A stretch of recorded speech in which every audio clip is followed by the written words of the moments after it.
Artinya ibu sedang hamil dan ibu sedang menyusui sebenarnya mampu berpuasa. Cuma ketika berpuasa dikhawatirkan janinnya atau anaknya yang sedang menyusui mengalami kekurangan gizi, ya. Maka para ulama menetapkan dua kewajiban. Di samping membayar qadha, juga dia harus membayar fidyah.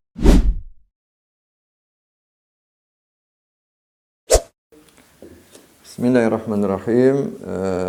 Saya ingin menyampaikan sedikit tentang status ibu yang hamil dan menyusui ketika bulan Ramadan. Jadi ada tiga, ya, status ibu dan ibu yang hamil dan menyusui itu ada tiga kondisi. Kondisi yang pertama, ya, ibu yang hamil dan menyusui dan dia dalam kondisi normal, artinya memang normalnya tidak kuat berpuasa, tapi dia normal, artinya dia dikiaskan kepada orang yang sakit, ya, posisinya seperti orang sakit, sehingga si ibu yang hamil dan menyusui ketika tidak mampu berpuasa maka digolongkan ke dalam orang yang sakit, sehingga dia harus membayar qadha ketika di luar Ramadan sebanyak atau sehari yang dia tidak berpuasa ketika dia hamil atau menyusui. Ini kondisi yang pertama. Kondisi yang kedua, jika keduanya mampu berpuasa, artinya ibu sedang hamil dan ibu sedang menyusui sebenarnya mampu berpuasa.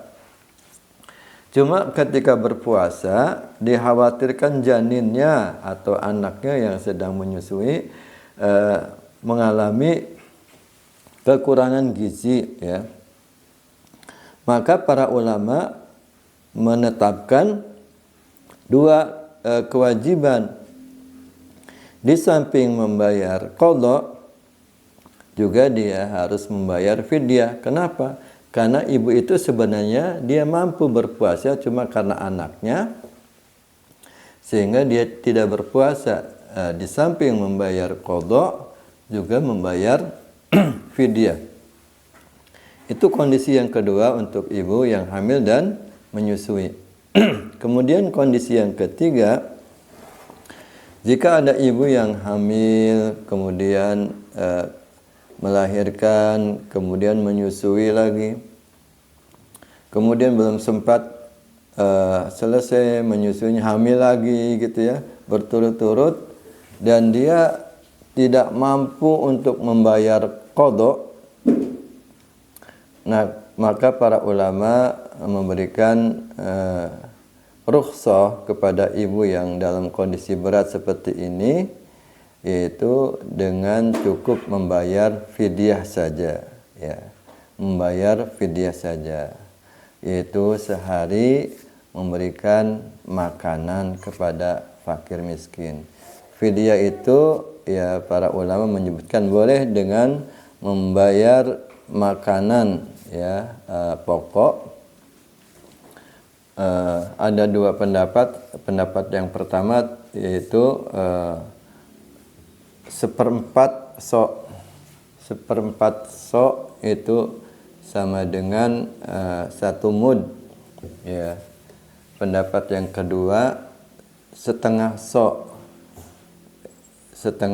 itu sama dengan 2 mud, ya. Kalau 1 sok kurang lebih 2,5 kilo lah, insyaallah, ya. Jadi ukurannya segitu.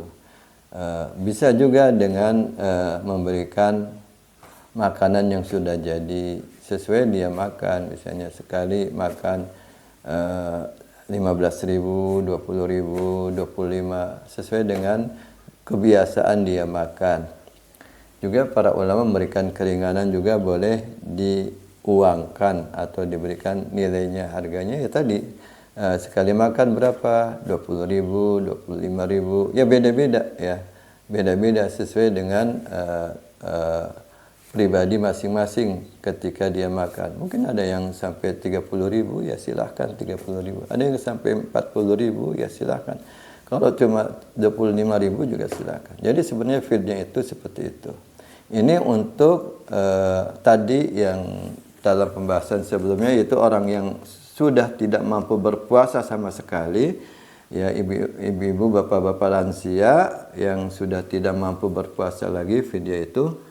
Atau kondisi yang ketiga untuk ibu-ibu yang hamil dan menyusui dan berturut-turut sehingga dalam beberapa tahun tidak mampu berpuasa, maka para ulama membolehkan hanya membayar fidyah. Demikian, wallahu a'lam bishawab. Assalamualaikum warahmatullahi wabarakatuh.